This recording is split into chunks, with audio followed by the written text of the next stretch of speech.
नमस्कार। मैं डॉक्टर आशीष कुमार जैन, शिक्षाचार्य, एकलव्य विश्वविद्यालय जी। दमोह, मध्य प्रदेश। आज की इस कक्षा में हम योग दर्शन के अंतर्गत, जैन दर्शन के अंतर्गत, योग दर्शन के अंतर्गत, इन दोनों दर्शनों के अंतर्गत, या यूं कहें कि भारतीय दर्शन के अंतर्गत ध्यान की परंपरा को हमें जानना है कि भारतीय दर्शन में ध्यान क्या है, ध्यान का महत्व क्या है, किस प्रकार से ध्यान किया जाता है, ध्यान के कितने अंग होते हैं, इस विषय में जानना है कि आखिर मूलभूत ध्यान है क्या। तो क्योंकि जैन योग की हम बात करते हैं, योग दर्शन की बात करते हैं, जैन दर्शन की बात करते हैं, तो ध्यान की एक बहुत विशिष्ट परंपरा की बात हमें मिलती है। जैसे कि हम कहते हैं और हम बचपन से सुनते आए हैं कि हमारे घर के बुजुर्ग लोग हमेशा कहते हैं, हमारे आचार्य बार बार यही बात कहते हैं कि बेटा ज्ञानी और ध्यानी बनो। ये बात कहते हैं हमारे आचार्य। हमारे आचार्य हो, मुनि हो, उपाध्याय हो, अथवा जो श्रेष्ठ है, हमारे गुरु है, तो वह बार बार यही कहते हैं, जीवन में कुछ करना हो ना करना हो, तो सबसे प्रमुखतया आप ज्ञान की साधना करो और ध्यान की साधना। ज्ञान का अर्जन और ध्यान की साधना, ये दोनों ही मार्ग कल्याण मार्ग कहे हैं। कहा भी गया है कि ज्ञान समान न आन जगत में सुख को कारण। ये बात कही गई है कि ज्ञान के समान दूसरा कुछ जो साधन है, जो कारण है सुख का, तो वह केवल मात्र ज्ञान ही है। सभी लोगों तक आवाज पहुंच पा रही है? एक बार बताइएगा आप सभी लोग। Yes sir. यस। चलिए ठीक है। आज इसमें कुछ लोग योग विज्ञान विभाग के भी लोग जुड़े हुए हैं, और चूंकि ध्यान की कक्षा है तो योग के लिए भी अनिवार्य है, जैन दर्शन के लिए भी अनिवार्य है, और संस्कृत प्राकृत वालों के लिए भी अनिवार्य है। तो इस कारण से सर आप यहाँ आज सर आप क्या पूछ रहे थे? सबने ओके करी है? मैंने अभी क्या ज्वाइन किया। आप सर कुछ देखिए पूछ रहे थे, अभी सब ओके कर रहे थे, मैंने एकदम अभी ज्वाइन किया। वॉइस के लिए। देखिए मैं ये पूछ रहा था कि आप लोगों तक ध्वनि पहुंच पा रही है या नहीं पहुंच पा रही है। अच्छा ठीक है ना? ठीक है सर। चलिए ठीक है। हम आज जो विषय ले रहे हैं वो विषय है ध्यान का। और यहाँ जितने लोग हमारे इस आभासी पटल पर दिखाई दे रहे हैं, वे सभी ज्ञानी बने और ध्यानी बने। तो मैं प्रथम आदि योगी भगवान वृषभदेव को प्रणाम करता हुआ, ऐसे ज्ञानी, ध्यानी, परम तपस्वी, परम तीर्थंकर भगवान वृषभदेव को प्रणाम करता हुआ, महर्षि पतंजलि को भी प्रणाम करता हुआ, वर्तमान के जो ध्यान और योग के आचार्य हैं, ऐसे आचार्य विद्यासागर जी को प्रणाम करता हुआ, तथा मुनि प्रमाण सागर जी, मुनि ब्रह्म सागर जी को प्रणाम करता हुआ, आचार्य सुनील सागर जी को प्रणाम करता हुआ, जितने ज्ञानी ध्यानी तपस्वी हैं उन समस्त दिगंबर तपस्वियों को प्रणाम करता हुआ मैं आज ध्यान की कक्षा को प्रारंभ करता हूँ। तो हम सारे लोग जुड़ चुके हैं। अब हम ध्यान की विषय पर परिचर्चा करते हैं, ठीक है ना? जैन योग में ध्यान को विशिष्ट स्थान दिया गया है। वस्तुतः जैन दर्शन में, जैन योग के अनुसार, ध्यान जहां मन की चंचल प्रवृत्तियों को नियंत्रित करके मन को स्थिर करता है, वहां कर्मों की निर्जरा करके साधना को पूर्णता प्रदान करता है। जैन मत में भी पातंजल योग दर्शन की भांति किसी एक प्रबल विषय पर चित्त को स्थिर करने को ध्यान कहा गया है। उत्तम सहनन वाले का एक विषय में चित्त वृत्ति को रोकना भी ध्यान है। वहां आप लोगों ने आचार्य उमा स्वामी का तत्वार्थ सूत्र कितने लोगों ने पढ़ा है? इस कक्षा में जुड़े हुए जितने लोग हैं, इनमें से तत्वार्थ सूत्र नामक ग्रंथ का नाम कितने लोगों ने सुना, कितने लोगों ने अध्ययन किया? बहुत बढ़िया, काफी सर लोगों ने अध्ययन अध्ययन। ठीक है, सर अध्ययन उसमें तो किया हुआ है, भूल जाते हैं। एक सूत्र आया है उसमें, उत्तम सहनस्य काग्र चिंता निरोधो ध्यान मांतर मुहूर्तात्। ये सूत्र वहां पर आया है ध्यान की विषय को बतलाने वाला। तो वहां वही बात यहाँ पर कह रहे हैं कि ध्यान क्या है।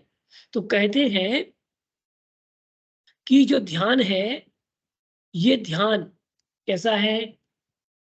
उत्तम सहनन वाले का एक विषय में चित्त को रोकना भी ध्यान है, जो अंतर मुहूर्त काल तक का होता है। उमा स्वामी महाराज ने एकाग्र चिंता तथा शरीर वाणी और मन के निरोध को ध्यान कहा है। किसको कहा है? देखिए, मैं ध्यान का विषय काफी ले चुका हूं पहले, इसके पूर्व भी, लेकिन आज हम जैन ध्यान योग की बात कर रहे हैं, इसलिए विषय पुनः आ रहा है। ध्यान में नाना पदार्थों का अवलंबन लेने वाली परिस्पंदवती चिंता को हटाकर किसी एक ध्येय में निरोध किया जाना ही एकाग्र चिंता निरोध है, पद का अर्थ है। इसी दृष्टि से सर आप इसकी रिकॉर्डिंग भेजेंगे, रिकॉर्डिंग डालेंगे सर आप इसकी? कौन बोल रहा है भाई? सर हम सारिका। देखिए, आपको रिकॉर्डिंग मिलेगी। अभी क्या होता है, आप लोग निश्चिंत हो जाते हैं फिर कि रिकॉर्डिंग मिल रहा है तो अपना काम धाम कर लें दूसरा, ठीक है ना। अभी क्लास सुनिएगा, इसके बाद रिकॉर्डिंग प्रोवाइड होगी तो हम करा देंगे, ठीक है। जी सर। अभी इस विषय पर ध्यान दें, कक्षा पर ध्यान दें आप लोग, ये विषय बाद के हैं। इसी दृष्टि से चित्त विक्षेप के त्याग को भी ध्यान कहा गया है। इससे स्पष्ट होता है कि जैन परंपरा में ध्यान का संबंध केवल मन से ही नहीं माना गया था, वह मन, वाणी और शरीर तीनों से संबंधित था। यहाँ पर ध्यान के लिए जहां वह चित्तवृत्ति मात्र के निरोध की बात करते हैं आज पतंजल दर्शन में, तो यहाँ पर जैन दर्शन में जो ध्यान बताया गया है, उसमें मन की एकाग्रता, चित्त की एकाग्रता, वचनों की एकाग्रता और काय की एकाग्रता। ऐसा तो है नहीं कि ध्यान में हमने चित्त की वृत्ति को रोक लिया और हम घूम रहे हैं, फिर रहे हैं, मार्केट में भी जा रहे हैं, हम ज्ञानी हैं, हम ध्यानी हैं। तो क्या ऐसा ध्यान होगा निधि जी? नहीं सर। ऐसा ध्यान नहीं हो सकता। और आज की कक्षा में हमारे पुराने विद्यार्थी भी जुड़े हुए हैं, पनागर के लोग भी जुड़ गए हैं इसमें, अनमोल दिखाई दे रही है यहाँ पर। तो और भी जो सेकेंड ईयर है, एमए योग सेकेंड ईयर के कुछ विद्यार्थी हैं इसमें, कुछ फर्स्ट ईयर के भी हैं। तो यार ध्यान का प्रसंग चल रहा है। चलिए हम विषय को आगे लेते हैं। आचार्य हरिभद्र का नाम मैंने आपको ध्यान की परंपरा का बताया था कि आचार्य हरिभद्र के अनुसार स्थिर अध्यवसान आत्म परिणाम का नाम ध्यान है। योग बिंदु में उन्होंने शुभ प्रतीकों के अवलंबन अर्थात उन पर चित्त के स्थिरीकरण को भी ध्यान कहा है। जो दीपक की सर स्थिर हरिभद्र के अनुसार क्या बताया आपने? ध्यान इसके क्या अनुसार, है? आचार्य हरिभद्र जी के अनुसार। अच्छा, आचार्य हरिभद्र जी के अनुसार देखिएगा, हम जो बात यहाँ कर रहे हैं, आचार्य हरिभद्र जी कह रहे हैं कि आत्म परिणाम का, जो आत्मा का परिणाम है, आत्मा का चिंतन है, आत्मा की स्थिरता है, आत्मा पर अपने ध्यान को केंद्रित करना, वृत्तियों को वहां तक रोक करके रख देना, ध्यान कहा उन्होंने, ठीक है। योग बिंदु नामक ग्रंथ हरिभद्र सूर्य ने लिखा। मैं आपको जैन योग की बात बता रहा हूं क्योंकि कुछ लोग इस कक्षा में प्रथम बार जुड़े हैं। तो जैन योग का जो इतिहास है, उस इतिहास में ये मध्यकालीन इतिहास के प्रथम आचार्य हुए हैं आचार्य हरिभद्र, जो 8वीं शताब्दी के आचार्य थे। और इन्होंने ध्यान पर एक बहुत बड़ा सूत्रपात किया था। और ध्यान के विषय में, योग, जैन योग के विषय में इन्होंने महान महान ग्रंथ लिखे। और परंपरा यहाँ से बहुत सुदृढ़ व्यवस्थित परंपरा में जैन योग की देखने में मिलती है। तो शुभ प्रतीकों का चिंतन करना, उस पर चित्त को स्थिर कर देना, जैसे कि दीपक की लौ के समान ये आत्मा ज्योतिर्मय है। ये हमने बाह्य रूप से अवलंबन ले लिया। अंतः प्रविष्ट चिंतन से समायुक्त होता है। आचार्य शुभचंद्र जिन्होंने ज्ञानार्णव ग्रंथ लिखा, कौन सा ग्रंथ लिखा है? आचार्य शुभचंद्र जी ने। किसी ने पढ़ा? कौन सा ग्रंथ पढ़ा? किसी ने पढ़ा है इसमें से ज्ञानार्णव? मुनिश्री के प्रवचन सुने प्रणम्य सागर जी के। जी बहुत बढ़िया।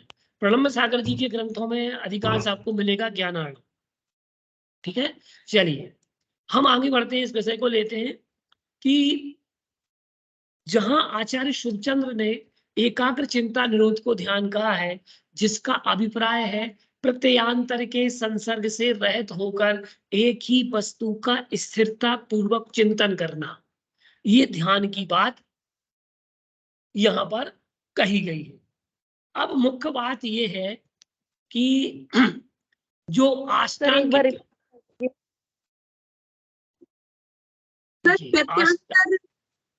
प्रत्यांतर से क्या अभिप्राय? हेलो हेलो, आपने जी सर नहीं गया।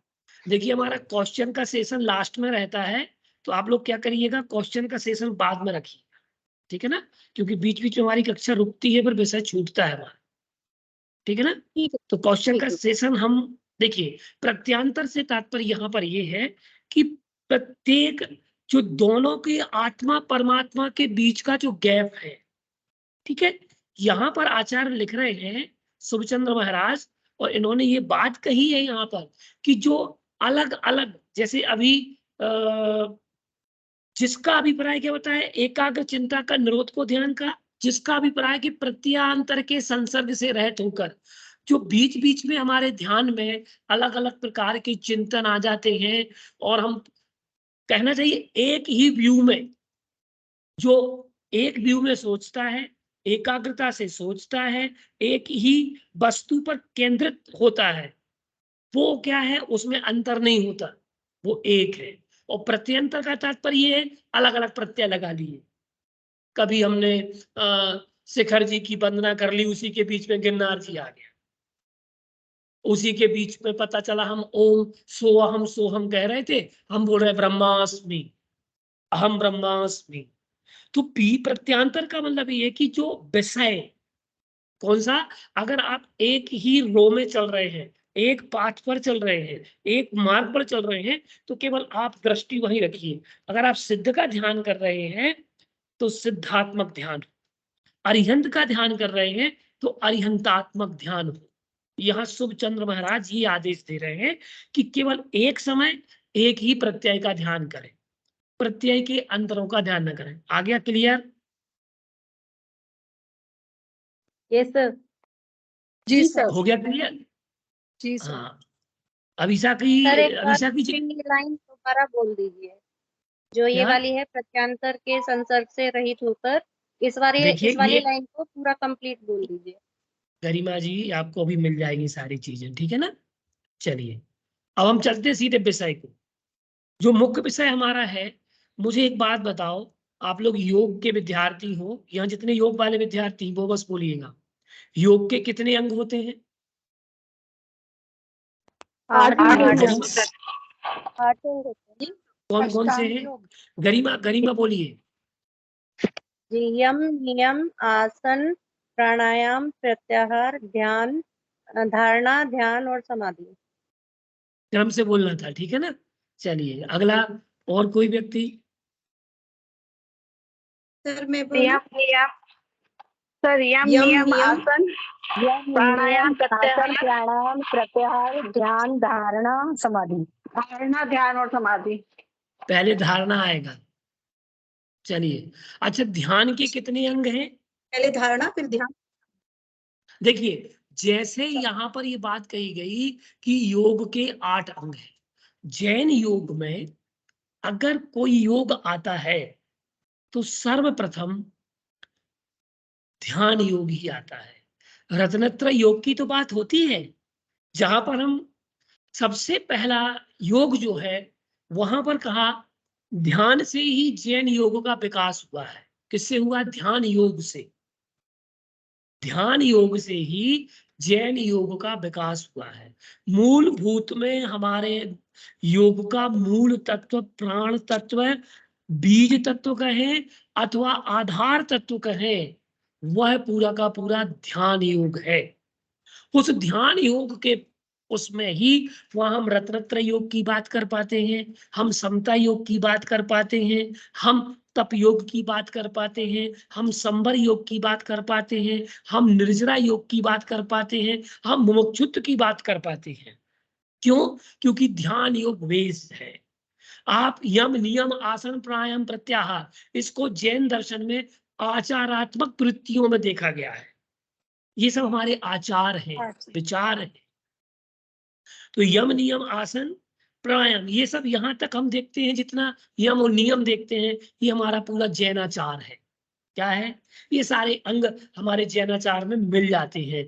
यम भी मिलता है, नियम भी मिलता है। यम और नियम, ये योग के विद्यार्थी हैं, कोई बताएगा कि यम और नियम का सूत्रपात किसने किया था जैन दर्शन में?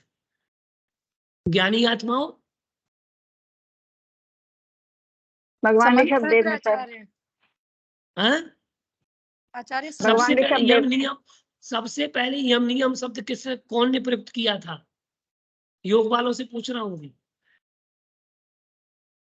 आचार्य शुभचिंत सर जी। आचार्य सर आदिनाथ भगवान ने। कुछ नहीं मिला तो महर्षि आदिनाथ बोल दो। महर्षि पतंजलि ना सर। मैंने क्या पूछा आप लोगों से? मैंने जैन दर्शन आचार्य की उमा बात कर स्वामी रहा जी हूँ। सर। आचार्य उमा बहुत स्वामी बढ़िया, जी। बहुत। अब तो पूरे आचार्य गिना दो आप। सबसे पहले समन्त भद्र सुनिए, आचार्य नहीं है। बहुत बढ़िया सीए साहब, बहुत बढ़िया सीए साहब।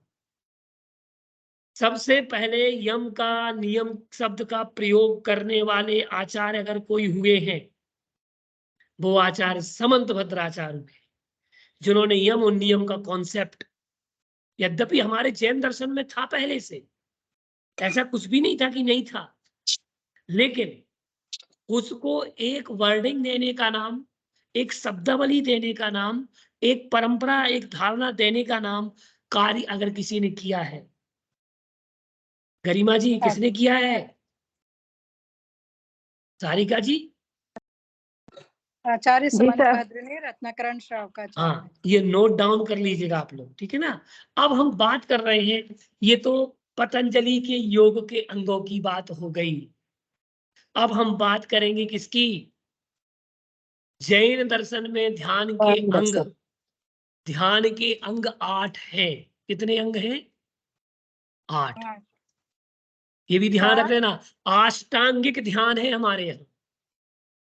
कैसा ध्यान है? 8 अंगों वाला ध्यान है। और 8 अंगों वाले ध्यान में क्या क्या है? ऐसे 8 अंग जो आचार्यों ने कहे हैं कि ध्यान के कितने अंग हैं।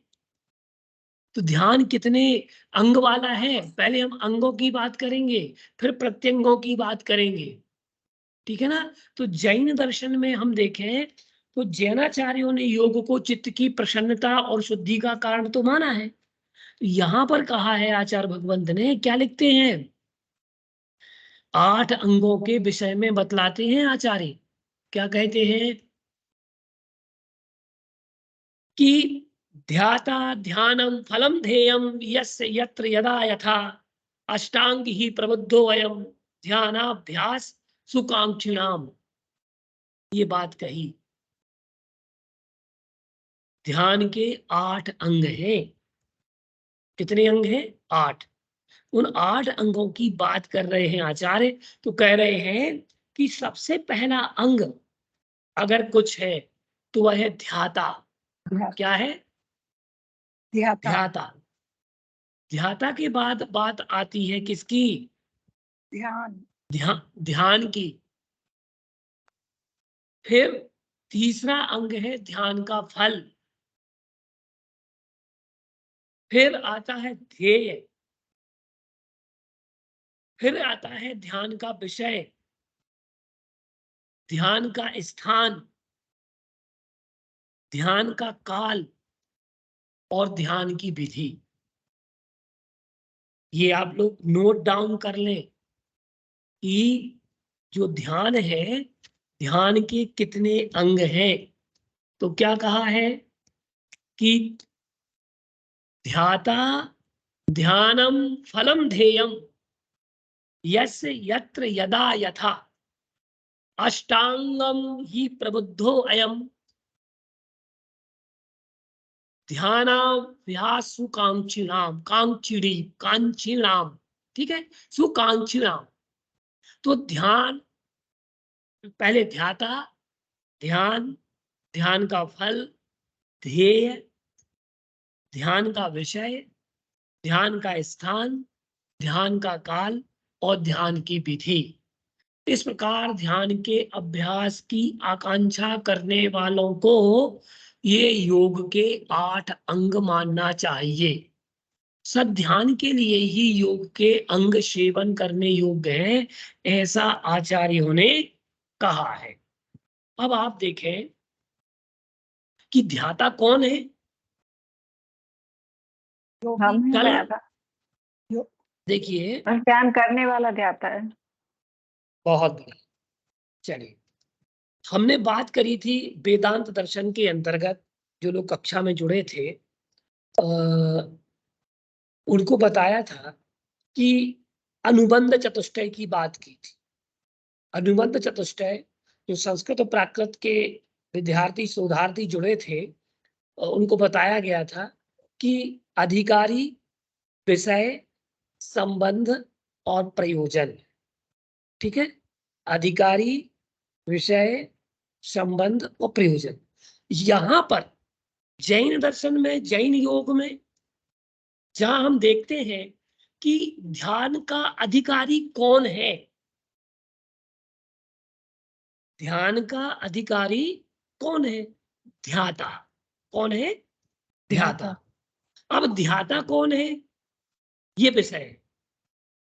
प्रमुख रूप से हमें समझना ये है कि पहले ध्यान का अधिकारी कौन है, फिर ध्यान का अधिकारी आपने कहा कि ध्याता है, चलो मैंने मान लिया कि ध्याता है। तो ध्याता कौन है? तो आचार्य भगवंत लिखते हैं कि यद्यपि धर्म सध्यान योग्य ध्याता चतुर्विधा, तात्पर्य ये है कि ध्यान का स्वामी कौन? तो यद्यपि देखा जाता है कि प्रायः धर्म का जो सध्यान है उसके योग्य ध्याता वही है जो धर्म पूर्वक सम्यक ध्यान करने वाला प्रशस्त योगी है। आप लोगों ने रत्नकन श्रावकाचार पढ़ा होगा, सुना होगा, जाना भी होगा और समझा भी होगा।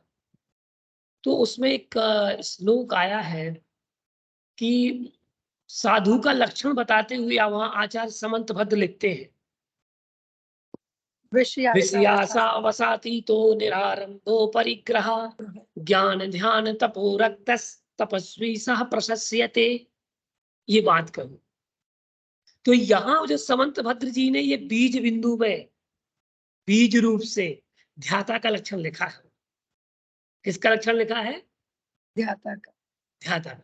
अगर आप ध्याता का लक्षण भूल जाएं तो आप क्या करिएगा, आचार्य समंतभद्र का नाम लीजिएगा और समंतभद्र को एक बार स्मरण कर लीजिएगा। चलो ठीक है, उनको भी भूल गए, विस्मृत हो गए, तो मेरी भावना में कुछ पंक्तियां आई हैं। ज्ञान ध्यान तप लीन निरंतर रहते हैं ना, एक शांति विधान में भी एक पंक्तियां आई हैं साधु के लक्षण में, ज्ञान ध्यान तप लीन निरंतर समता स्वादक योगी विषयातीत स्वरूप चितेंद्रिय आत्मरसों के भोगी। ये पंक्ति याद कर लेना। विषयों की आशा नहीं जिनके साम भाव धन रखते हैं, ठीक है ना। तो मैं ये ध्याता का लक्षण बता रहा हूं। आप लोग ज्ञानी आत्माएं हैं और ज्ञानी आत्माओं के बीच में बोलना बड़ा मुश्किल कार्य सा रहता है, क्योंकि आप लोग बड़े ज्ञानी ध्यानी लोग हो, ठीक है। लेकिन परिभाषा को ध्यान में रखना, परिभाषा भूलना नहीं। परिभाषा भूलोगे, लिखोगे नहीं, तुम कितने बड़े ध्यानी रहे आओगे, नंबर 0 मिलेंगे, ठीक है ना। तो जब कोई ध्याता, एक बार एक ध्याता थे, और ध्याता को अहंकार हो गया। क्या हो गया? मैं आई एम समथिंग, मैं भी बहुत कुछ हूं। तो क्या हुआ कि भगवान महावीर स्वामी का समोषण विपलाचल पर लगा हुआ था। यहां से सोच करके गया कि आज मैं भगवान महावीर स्वामी के सामने ये प्रश्न रखूंगा। तो यहां से तो वो हाथी की चाल से गया था। कैसी चाल से? हाथी की चाल से। विपलाचल पर्वत के पास में जब उसने मान स्तंभ का दर्शन किया तो मान स्तंभित हो गया, अहंकार स्तंभित हो गया, मान खंड खंड हो गया, चूर चूर हो गया। और वो आषाढ़ शुक्ल पूर्णिमा तिथि थी और आषाढ़ शुक्ल पूर्णिमा के दिन भगवान महावीर स्वामी के समोसरण में एक अभिमानी व्यक्ति का प्रवेश होने वाला था और उसने मान स्तंभ के दर्शन किए। मान चूर चूर हो गया, हाथी की चाल से गया था और वहां भगवान महावीर स्वामी के समोसरण में जब मान खंड खंड हो गया तो चींटी की चाल हो गई उसकी। इसलिए जीवन में ध्यान रखो, अगर आप के साथ व्यवहार और निश्चय, थ्योरी एंड प्रैक्टिकल, क्या मैं हमेशा व्यवहार निश्चय को एक बात बोलता हूं, एक थ्योरी है तो प्रैक्टिकल है, तो दोनों को ध्यान में लेकर के चलो, ठीक है ना। तो विषयासा वसातीतो निरारंभो परिग्रह ज्ञान ध्यान तपोरक्त तपस्वी सह प्रशस्यते। जो तपस्वी है, जो ज्ञान और ध्यान में हमेशा लवलीन रहते हैं, सबसे अनुरक्त उसमें रहता है उनका मन, वो ध्याता है, वो सर्वश्रेष्ठ ध्याता है। जो सम्यक दर्शन, सम्यक ज्ञान और सम्यक चारित्र रूप रत्नत्र योग का साधक है, वह ध्याता है। जो ऐसे रत्नत्रय का ध्याता है सो वह क्या है? वही ध्याता है। यहाँ ध्याता की लक्षण में बहुत सारे बता दूंगा आपको, ठीक है ना। अब देखिएगा, ध्याता के 4 भेद किए हैं आप, आचार्य भगवंत ने 4 भेद किए। ध्याता कैसा होना चाहिए?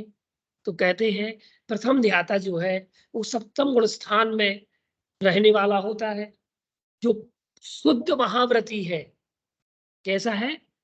महाव्रती है, महाव्रतों का पालन करता है, समता धारण करता है और एकाग्र चित्त होकर के ध्यान अवस्था में लवलीन होता है, ठीक है, वह ध्याता है। यद्यपि चतुर्थ, पंचम और षष्ठी गुण स्थान में भी औपचारिक रूप से धर्म ध्यान होता है, परंतु मुख्य रूप से अप्रमत्त अवस्था में ही धर्म ध्यान होता है। द्वितीय ध्याता षष्ठम गुण स्थान वर्ती होता है, जो अहिंसा आदि महाव्रतों का पालन करते हैं और समता धारण करते हैं और एकाग्र अवस्था में रहते हैं। तृतीय ध्याता देश संयत या देश विरत अथवा पंचम गुण स्थान वर्ती वाला होता है, अहिंसा आदि अनुव्रतों का पालन करता है। सीधी बात आप ध्यान करो, श्रवण और श्रावक, आप ध्यान रखने के लिए ध्याता के भेद। सर्वोत्कृष्ट ध्याता कौन है? श्रवण है। फिर उसके बाद आ गया श्रावक। तो श्रवण में 2 कोटियां कर देना है आपको, एक सप्तम गुण स्थान वर्ती और एक षष्ठम गुण स्थान वर्ती।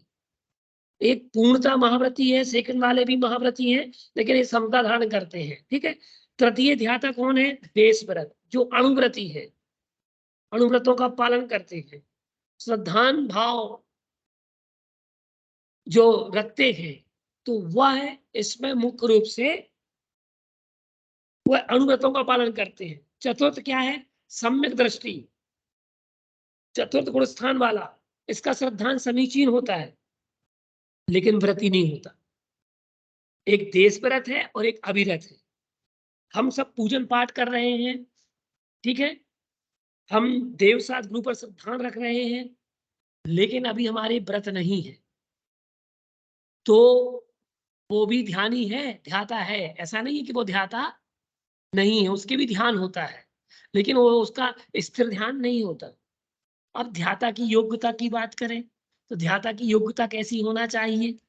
तो आचार्य भगवंत लिखते हैं, अहिंसादि व्रत तुष्टसु त्यक्त सर्व परिग्रह गुप्त इंद्रिय मना योगी ध्यातृव्यत्वेन निगद्यते।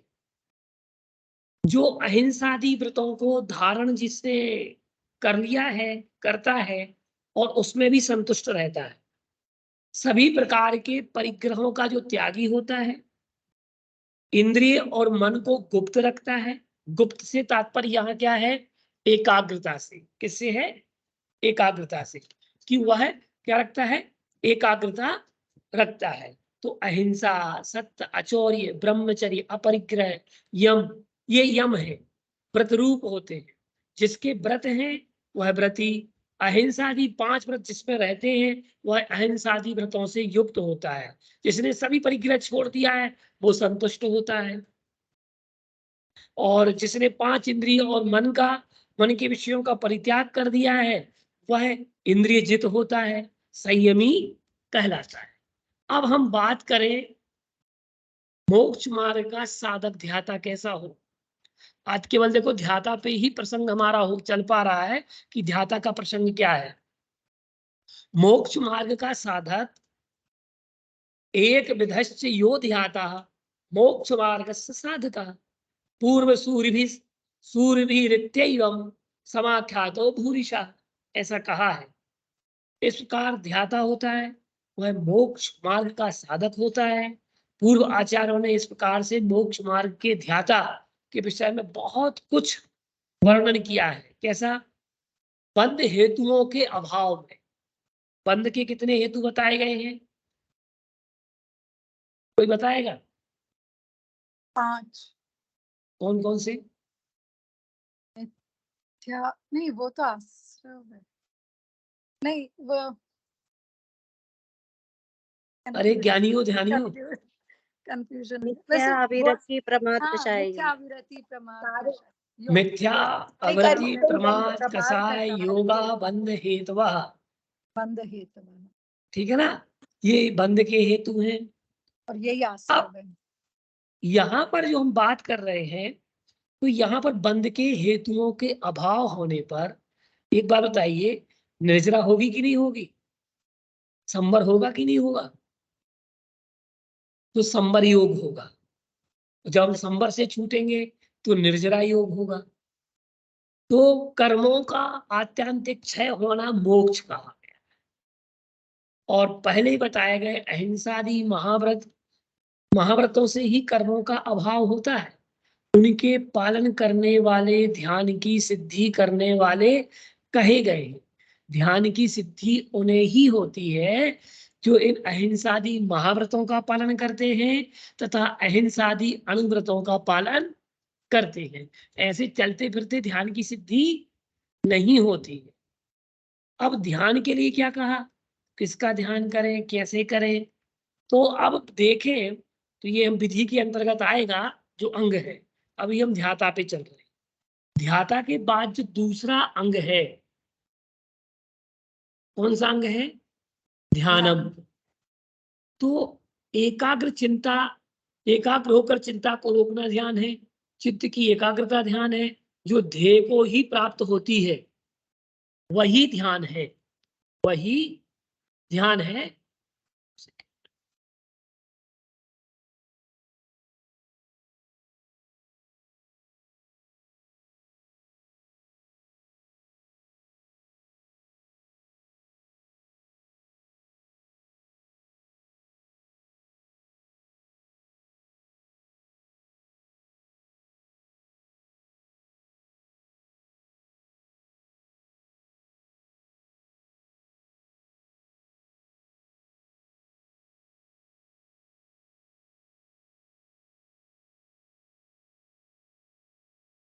तो जो ध्यान की हम बात कर रहे थे, तो ध्यान क्या है? चिंता को रोकना, चित्त की वृत्तियों को रोकना, वहां पर ध्यान की बात की गई। अब ध्यान क्या है? तो आचार्य भगवंत लिखते हैं कि एकाग्र चित्तता ध्यानम, एकाग्र चित्तता ध्यानम तदपि व्यग्रतांतकम एकाग्र चित्तता ध्यान, एकाग्रता, चित्त की एकाग्रता का नाम ध्यान है। अब चित्त की एकाग्रता कैसे होगी? तो कहा व्यग्रतांतकम ध्यानम, व्यग्रता को अंत करना, व्यग्रता का अंत करना क्या है? ध्यान है। तो जो व्यग्रता को अंत करेगा तो वह ध्यान है। जब व्यग्रता अंत होगी तो चित्त की एकाग्रता आ जाएगी। फिर कहा अज्ञान ध्वांत विध्वंसी, ध्यान केवल ऐसा नहीं होता, अज्ञान ध्वांत विध्वंसी। यहाँ जो शब्द कहा जा रहा है वो इसलिए कहा गया है क्योंकि सब लोग बोलते भाई थोड़े ज्ञानी ध्यानी तो बनो। क्या बोलते हैं सीए साहब, कोटा वाले, अंजलि जी क्या बोलते हैं कि ज्ञानी ध्यानी बनो। ज्ञानी ध्यानी बन। हमारे आचार्य हमेशा यही कहते भाई बेटा थोड़ा ज्ञानी ध्यानी बन। तो ये जो बात कही गई है ज्ञान की और ध्यान की, तो यहाँ ये शब्द इसलिए रखा गया है अज्ञान ध्वांत विध्वंसी। पहले नंबर ज्ञान का अध्ययन कर, ज्ञान का अर्जन कर, स्वाध्यायो ध्यानम, स्वाध्याय के लिए भी ध्यान कहा गया है। स्वाध्याय परमम तपः, उसके लिए तप कहा गया है। ठीक है ना? तो ज्ञान की साधना, ज्ञान का अर्जन और ध्यान की साधना, ये दो मस्ट है। फिर कहा कि ध्वांत नाश होगा अज्ञान का, विध्वंस होगा अज्ञान का, ज्ञानानंद प्रतिष्ठितम, ज्ञान ध्यान करने से व्यक्ति जीव ज्ञानानंद में प्रतिष्ठा प्रदान करा देता है। ये ध्यान का लक्षण। तो यहाँ पर हम बात ये देखते हैं कि मुख्य रूप से जो ध्यान की बात यहाँ की गई है, तो हम 8 अंगों की चर्चा करेंगे अभी आप लोगों से, ठीक है ना? 8 अंग। अब हम ये देखें कि ध्यान का कार्य क्या है। ध्यान का कार्य क्या है? तो कहते हैं तद ध्यानम ही क्षमामनातम भवानंदम न वांक्षति, जिससे मन की विशुद्धि बढ़े, चित्त ज्योतिर्मय हो, विशुद्धि वर्धते एन, जिससे विशुद्धि बढ़े, चित्तम ज्योतिर्मयम भवेत, चित्त ज्योतिर्मयता को प्राप्त हो, तद ध्यानम ही समामनातम, वह ध्यान ही, वहां उसे ध्यान कहा गया। अब आप देखिएगा आपकी चित्त की विशुद्धि कैसे बढ़ेगी? जब आप किसी एक प्रतीक पर आप अपना ध्यान केंद्रित करेंगे।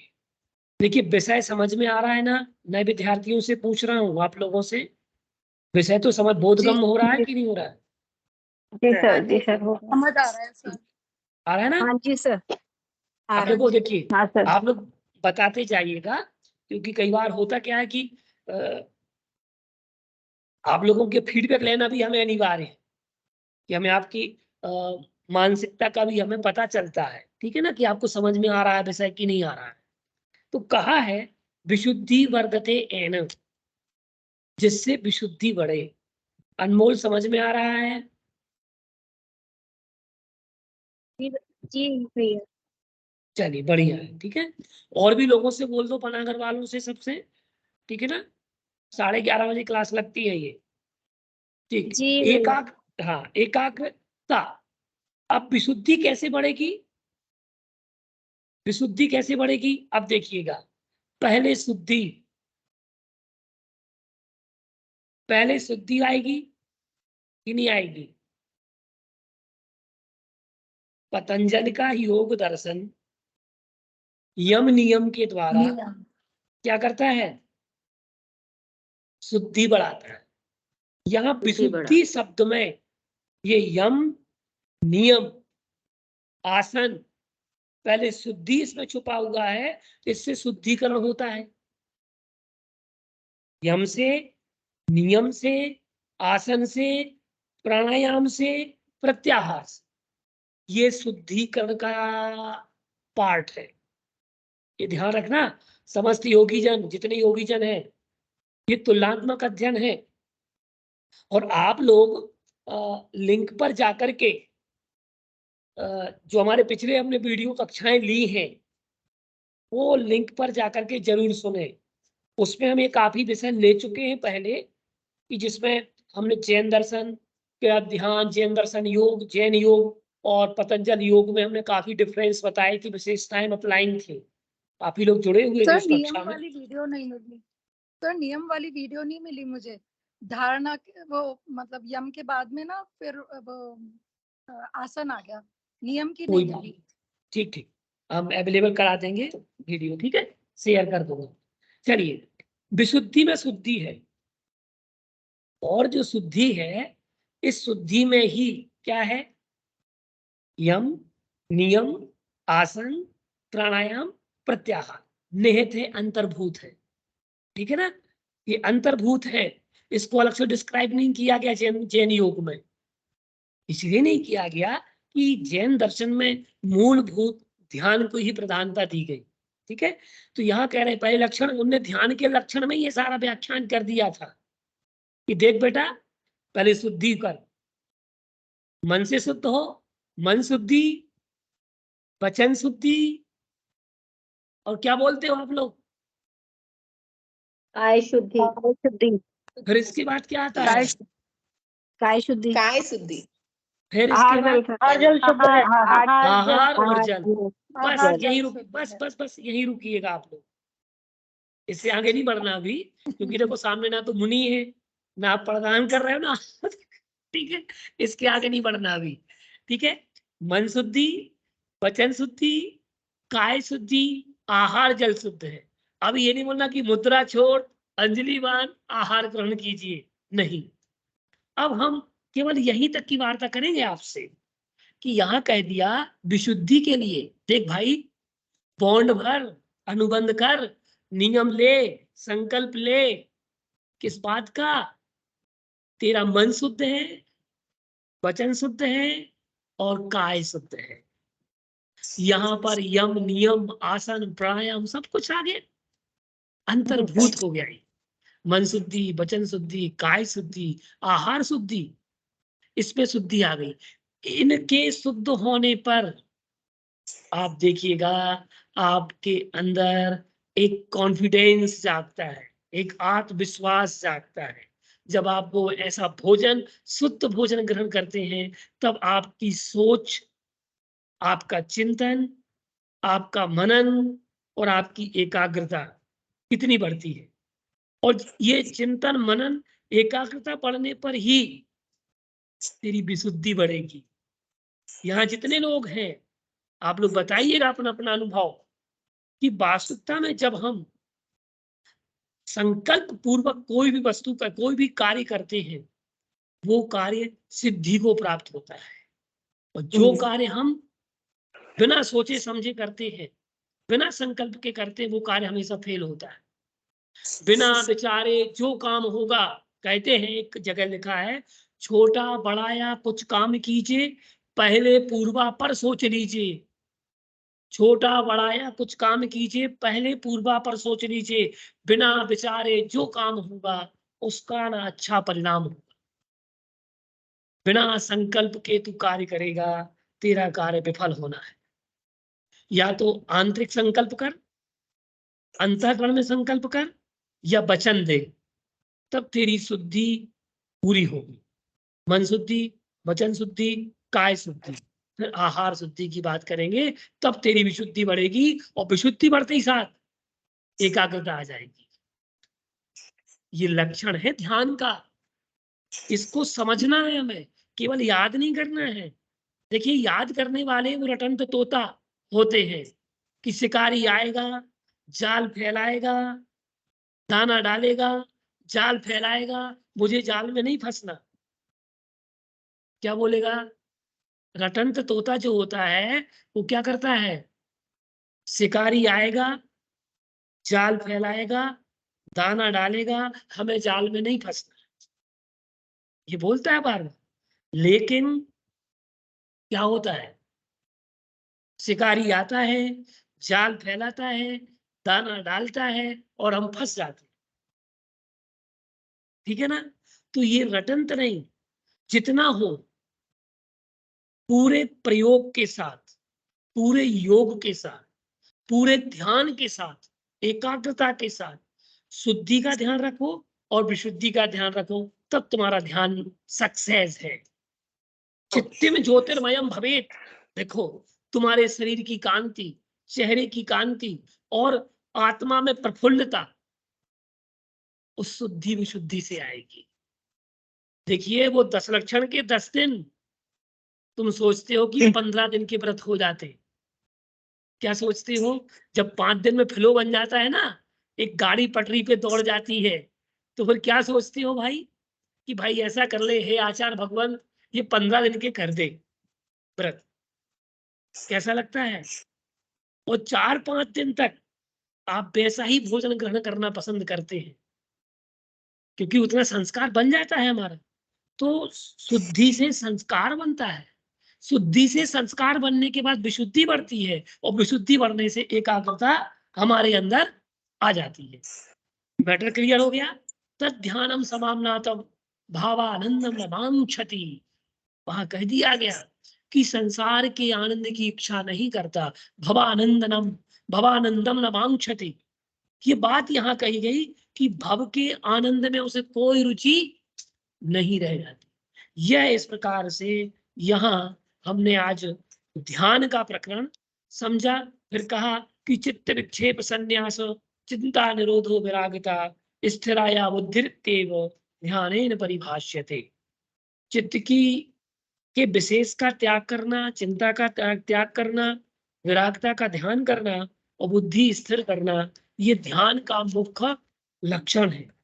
और ध्यान का फल क्या है कि ध्यान से सो आत्मा में विशिष्ट ज्ञान उत्पन्न होता है, पाप बुद्धि का नाश होता है, ध्यान से महापुण्य होता है तथा श्रुत ज्ञान में स्थिरता आती है। तो यहाँ पर आज हमने केवल ध्यान को समझा, ध्यान के अन्य अंग आज हमने ध्याता और ध्यान, इन 2 बातों को जाना है। इसके आगे का प्रसंग हम अगली कक्षा में जानेंगे। तब तक के लिए सबके लिए नमस्कार है, और अगली कक्षा में हम पुनः जुड़ेंगे, आपको ग्रुप पर सूचित कर दिया जाएगा।